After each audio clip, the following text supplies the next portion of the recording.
बहुत से लोगों का एक सवाल होता है कि जब कर्म ही करना है और कर्म ही करके सब कुछ मिलना है तो फिर क्यों करें हम गायत्री मंत्र के जप या फिर ईश्वर का ध्यान या साधना जप तप जो भी होता है वो क्यों करें। तो मैं आज इसी प्रश्न का उत्तर दूंगी और इसी के विषय में आपसे बात करूंगी और आपको बताऊंगी कि हमें क्यों करना चाहिए गायत्री मंत्र का जप तप और साधना। तो ये बात सत्य है कि हमें कर्म करना चाहिए, फल की चिंता नहीं करनी चाहिए और कर्म करके ही हमें सब कुछ प्राप्त होना है। यदि हम कर्म करके सब कुछ प्राप्त ना करते, ईश्वर का ही ध्यान जप तप साधना वगैरह या गायत्री मंत्र के जप तप द्वारा ही हमें सब कुछ प्राप्त हो जाता, तो फिर ये बात झूठ होती कि कर्म करो फल की चिंता मत करो।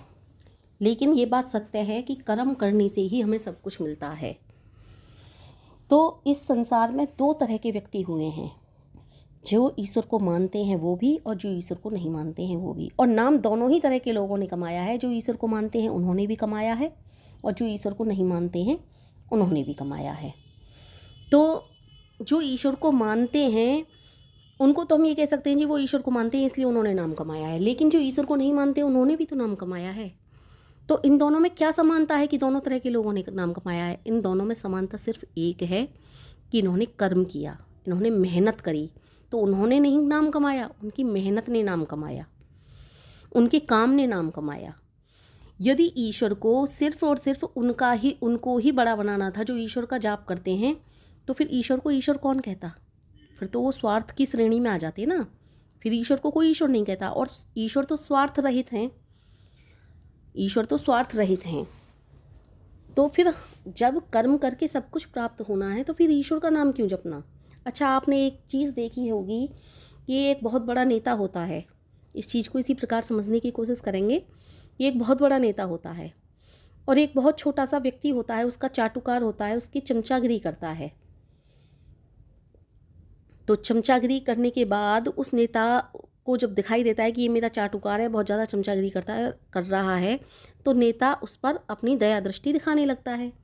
नेता के साथ साथ वो चाटुकार जो चमचागिरी करता है वो भी उन्नति करने लगता है।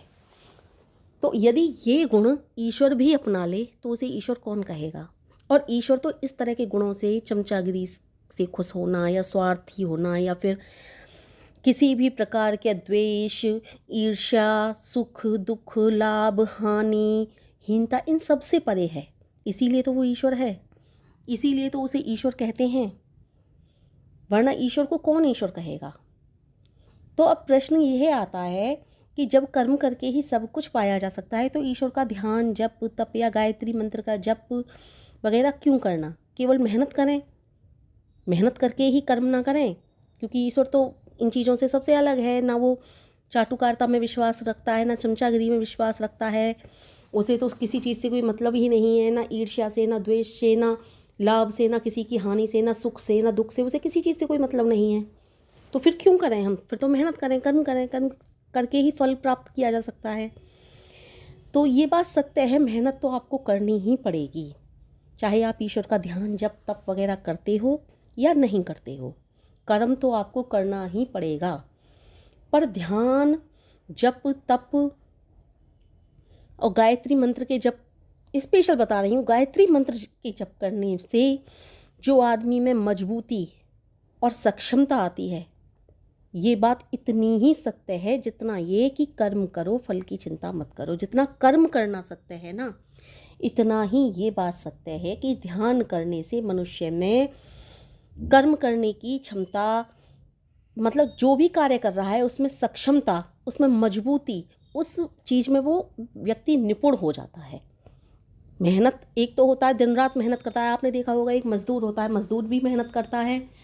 और आपने देखा होगा जो बड़े कोई व्यापारी है या कुछ है वो भी मेहनत करता है। तो दोनों की मेहनत में क्या अंतर है? वो दिन रात मेहनत करता है, हालांकि मज़दूर ज़्यादा मेहनत करता है, लेकिन फिर भी वो इतना पैसा नहीं कमा पाता जितना एक व्यापारी कमाता है। क्यों? ऐसा क्यों? क्योंकि दिमाग का अंतर है, दोनों में, दोनों के काम में अंतर है। तो यही सब कुछ हमें जप तप ध्यान द्वारा ये सब गुण हमें मिल जाते हैं। स्वामी विवेकानंद जी के विषय में जो बात आती है वो है कि उनके अंदर बहुत तगड़ी स्मरण शक्ति थी।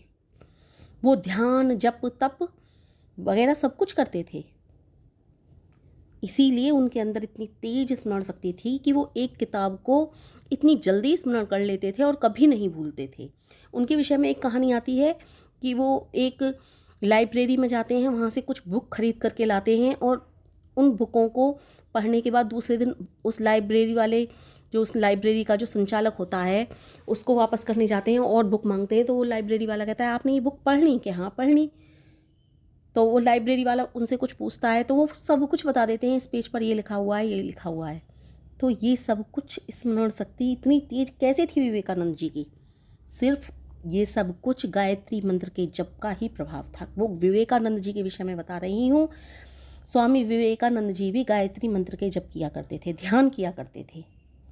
तो ये सब कुछ स्मरण शक्ति का कमाल, इतनी तेज स्मरण शक्ति सिर्फ और सिर्फ एक ध्यान की वजह से थी, जप की वजह से थी, तप की वजह से थी। तो ध्यान, जप, तप के एक नहीं अनेकों फायदे होते हैं, जिनके विषय में मैं कोई और वीडियो बनाऊंगी तब बताऊंगी। लेकिन इसके विषय में तो सिर्फ मुझे यही कहना है कि ईश्वर का ध्यान, जप, तप वगैरह करते हैं तो मन का कौतूहल जो होता है, मन के अंदर जो कौतूहल होता है ना, वो समाप्त हो जाता है। अच्छे कार्यों में मन लगने लगता है, क्योंकि कर्म तो दो तरह के होते हैं ना, बुरे भी होते हैं और अच्छे भी होते हैं। दो प्रकार के कर्म होते हैं और इन कर्मों में, अच्छे और बुरे कर्मों में क्या अच्छा है क्या बुरा है, ये सब कुछ हमें गायत्री मंत्र के जप या किसी भी प्रकार के मंत्र के जप, ईश्वर का ध्यान व तप द्वारा हम इन चीज़ों का फ़र्क करना सीख जाते हैं। इन सब चीज़ों में हमें फ़र्क दिखाई देने लगता है, हमारी विचार शक्ति बढ़ जाती है। हम जिस भी कार्य को करते हैं ना, उसमें हमारी क्षमता बढ़ जाती है, उसमें हम निपुण हो जाते हैं। मुझे आज एक बच्चे की कहानी याद आ रही है जो कि सत्य है।